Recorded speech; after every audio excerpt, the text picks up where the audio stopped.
परसों 5 भारतीय नागरिकों को चाइना के लोगों ने किडनैप कर लिया और कल बयान चाइना के आया कि अरुणाचल प्रदेश तो हमारा है, हम अपने नागरिक को कैसे किडनैप करेंगे। तो भारत इतनी बुरी स्थिति से गुजर रहा है, लेकिन यूथ भी है, कभी रिया चक्रवर्ती तो कभी पुलवामा तो कभी आत्मनिर्भर, कभी वोकल फॉर लोकल और इन्हीं जुमलों में। और अब आत्मनिर्भर भारत का नारा दिया गया, तो इसके मतलब कि जो मेक इन इंडिया था क्या था, वो फ्रॉड था। आज तक कोई मायावती जी, आज तक उनके मुंह से नाम निकला नहीं, पासवान जी, और कोई बोल भी नहीं सकता।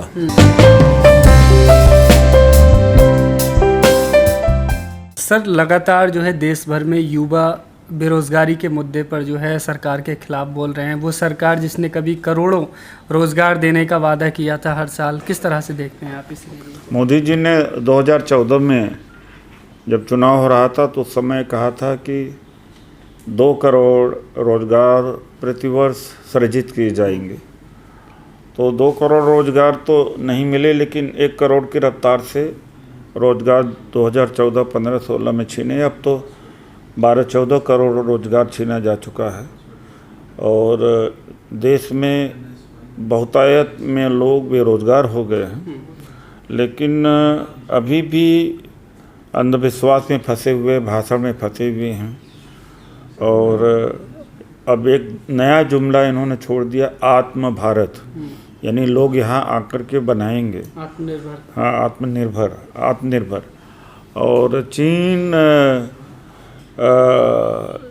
की कंपनी यहाँ आ रही, तो मतलब इतने बड़े देश में अगर एप्पल एक कंपनी आ भी जाए तो कोई फर्क नहीं पड़ता। चीन में लाखों कंपनियां बाहर की गई हैं, लाखों, हजारों नहीं, लाखों गई हैं। और 2 कंपनी आएंगी, 3 कंपनी आएंगी, तो मोदी जी इतना लंबा चौड़ा भाषण देंगे कि विदेशी निवेश हो रहा है। जैसे गुजरात वैभव के नाम से जो ये सम्मेलन करते थे, एक बार $500 बिलियन का एग्रीमेंट हुआ था चाइना के साथ में, वो आया $1 बिलियन भी नहीं। तो हमेशा 1 महीने, 2 महीने, साल में जुमला बदलते रहते। अब रिया चक्रवर्ती को बीच में ला दिए हैं ताकि बेरोजगारी की बात को लोग भूल जाएं। और चाइना जो भारत के तमाम हिस्सों पर कब्जा कर लिया है, उस पर लोगों की नज़र न जाए। परसों 5 भारतीय नागरिकों को चाइना के लोगों ने किडनैप कर लिया और कल बयान चाइना के आया कि अरुणाचल प्रदेश तो हमारा है, हम अपने नागरिक को कैसे किडनैप करेंगे। तो भारत इतनी बुरी स्थिति से गुजर रहा है, लेकिन यूथ भी है, कभी रिया चक्रवर्ती तो कभी पुलवामा तो कभी आत्मनिर्भर, कभी वोकल फॉर लोकल और इन्हीं जुमलों में। और अब आत्मनिर्भर भारत का नारा दिया गया, तो इसके मतलब कि जो मेक इन इंडिया था क्या था, वो फ्रॉड था। और स्टार्टअप इंडिया फ्रॉड था, या स्टैंड अप इंडिया फ्रॉड था, वो भी तो यही चीज़ें थी। तो ये नाम बदलते रहते हैं और जो भी काम हुआ है वो 2014 के पहले क्या हुआ है। और देश की जो जीडीपी है और 24% माइनस में गई है। और जब 1% जीडीपी माइनस में जाती है तो लगभग 15 लाख लोगों के जीवन पर असर पड़ता है। तो आप समझ सकते हैं कि भारत कितने रसातल में जा चुका है। जब कोरोना का शुरुआत हुई थी तो संख्या यहाँ कम थी, तो ये जो मोदी भक्त थे ये हर जगह यही गाना गाते नज़र आ रहे थे कि मोदी जी की वजह से कोरोना भारत में नहीं बढ़ा, मोदी जी के प्रशासन की यह है, मोदी जी का डंका बज रहा है पूरे दुनिया में। अब मोदी जी का डंका यह भी बजना चाहिए कि सबसे ज़्यादा कोरोना के मरीज प्रतिदिन के हिसाब से भारत में हो रहे हैं और दूसरे स्थान पर भारत पहुंच गया है, ब्राज़ील को भी पीछे छोड़ता हुआ पहुंच गया है। तो ये 10 या 100 काम में 99 फेल हो जाते हैं, तो एक जो सफल होता है उसी का सोशल मीडिया और मीडिया के द्वारा और भक्तों के द्वारा प्रचार किया जाता है। उसके अंदर उसमें ये जो यूथ है गुमराह हो जाता है। यूथ को जिस तरह से सड़क पर आकर लड़ना चाहिए था, अभी लड़ नहीं रहा है। पूरे देश के यूथ को अपने नाम के साथ बेरोजगार लिखना चाहिए कि अविनाश कुमार बेरोजगार, जो भी बेरोजगार है, तब तो जाकर के कुछ असर पड़ेगा। जब तक जनता नहीं उठ खड़ी होगी तब तक असर नहीं पड़ेगा, क्योंकि विपक्ष इस समय ऐसी स्थिति भी नहीं है जो कि दबाव डाल सके और ये किसी की सलाह से अर्थव्यवस्था अपनी चला पाए। ये जिस तरह से इन्होंने बिना सोच और विचार के डिमोनेटाइजेशन लागू किया, जीएसटी लागू किया और कोविड का प्रबंधन किया, उससे लगता यह है कि विपक्ष का कमज़ोर होना, इनके ऊपर कोई दबाव नहीं रह गया। अब दबाव जनता ही डालेगी तभी हो सकता है, वरना यह देश तो अब ख़त्म कर दिया इन लोगों ने। लेकिन सर, जिस तरह से सोशल मीडिया पर यूथ जो है इस वक्त बेरोज़गारी को लेकर के लगातार लिख रहे हैं, तमाम कोचिंग के जो टीचर्स भी, फैकल्टी भी जो है उनके समर्थन में जो है सरकार से सवाल पूछ रहे हैं और थाली ताली बजाई गई, जैसे मोदी जी ने कोरोना में बजवाया था, उसी भाषा में जो है लोगों ने अपना आक्रोश दिखाया यूथ ने। और अब 9 सितंबर को फिर उन्होंने जो है रात को 9 बजे 9 मिनट के लिए दीपक बुझाने की बात कही है। तो सर, क्या लगता है कि इस तरह का जो आक्रोश है, इससे क्या बीजेपी को फ्यूचर में क्या कुछ नुकसान या खामियाजा उठाना पड़ेगा? नुकसान बहुत हो सकता है, लेकिन वही कह रहा हूँ कि कभी भारत के तकलीफ़ों या समस्याओं की जड़ मुसलमानों को बता देंगे, कभी मतलब है कि निजीकरण यानी सरकारी उद्योग कंपनियां ठीक से काम नहीं कर रहे हैं उनको कारण बता सकते हैं, या कोई मुद्दा उठा देंगे जैसे कि बता सकते हैं, हाँ, आरक्षण बता सकते हैं और बिना मतलब के मुद्दे को उछाल देंगे। तो जैसे पुलवामा को उछाला गया है, तो समय समय पर भ्रमित करते हैं। जिस कदर और जिस स्तर पर युवा को निकलना चाहिए अभी नहीं किया है। अभी शुरुआत ज़रूर हुई, लेकिन वो भी पाखंडी है और उसमें मोबाइल में फंसा हुआ है, जुमले में फंसा हुआ है।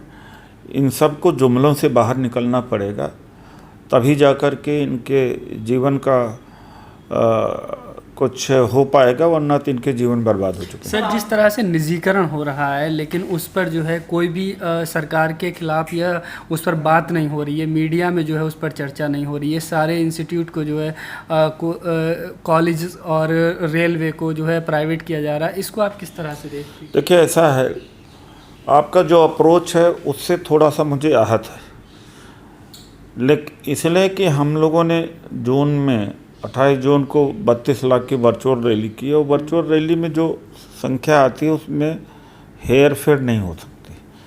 हम तो अपना जीवन का रिस्क लेकर के, डॉक्टर ओम सुधा हमारे साथी सब 20 अगस्त को सुप्रीम कोर्ट के दरवाजे पे खड़ा होकर के हमने उनका जो निंदा करी और जिस तरह से हमने आलोचना करी, आज तक कोई माई का लाल नहीं कर सका, तो उसको तो आपको मानना चाहिए। आज तक कोई, मायावती जी आज तक उनके मुंह से नाम निकला नहीं, पासवान जी, और कोई बोल भी नहीं सकता। तो हमारी जितनी कुवत है उतना हम करने की कोशिश कर रहे हैं, लेकिन जब तक बड़ी शक्तियां नहीं हो पाती हैं तब तक बड़ा मुश्किल है। इसीलिए एक नारा हमने दिया है कि जाति तोड़ो। बाबा साहब ने कहा कि जाति विहीन समाज की, तो डॉक्टर जिस तरह से भारत के कम्युनिस्टों ने मार्क्स को फेल किया, उसी तरह से यहाँ के अम्बेडकरवादियों ने अम्बेडकर को फेल किया। जातिवाद बढ़ा है बल्कि, और मतलब है कि और पक्का हुआ है अंदर से, और वो आदमी कैसे कह सकता है वो अम्बेडकरवादी है। और जब से इसके वजह से निजीकरण हुआ, चूँकि ये ताकत नहीं बन पाया। निजीकरण को रोकने के लिए वोट की ताकत, एकता दिखनी चाहिए, तो इसीलिए हमने कहा कि जाति तोड़ो, संगठित हो और भागीदारी के लिए संघर्ष करो। जो भी था हमारे पास चला गया, इसलिए चला गया हमारे पास क्योंकि एक ऐसा सपना दिखाया, सत्ता प्राप्त होगा तो सब कुछ हो जाएगा, जबकि मुख्यमंत्री भी गिरफ्तार हुए हैं। केवल MP MLA बनाने से आप जो संस्थाएं हैं, उद्योग है, उनके ऊपर आप कब्जा नहीं कर सकते। इसलिए भागीदारी हर क्षेत्र में, वाइस चांसलर भी हो, सचिव भी होना चाहिए, सेक्रेटरी भी होना चाहिए, कोऑपरेटिव में भी पकड़ होना चाहिए।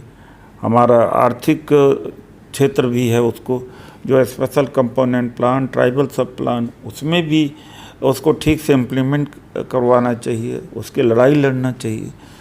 केवल MP MLA की लड़ाई, वो भी 5 साल तक पूरे समाज को शिथिल करके, सड़क पर न उतार करके, धरना प्रदर्शन न करना, कोई डिमांड न खड़ा करना, भागीदारी की बात न करना, केवल एक लक्ष्य, अगर 200 वर्ष बाद पूरा होगा तब तक समाप्त, और तब तक तो आवाज़ भी हमारी ख़त्म हो जाएगी। जो पढ़े लिखे हैं, जो सरकारी नौकरियों में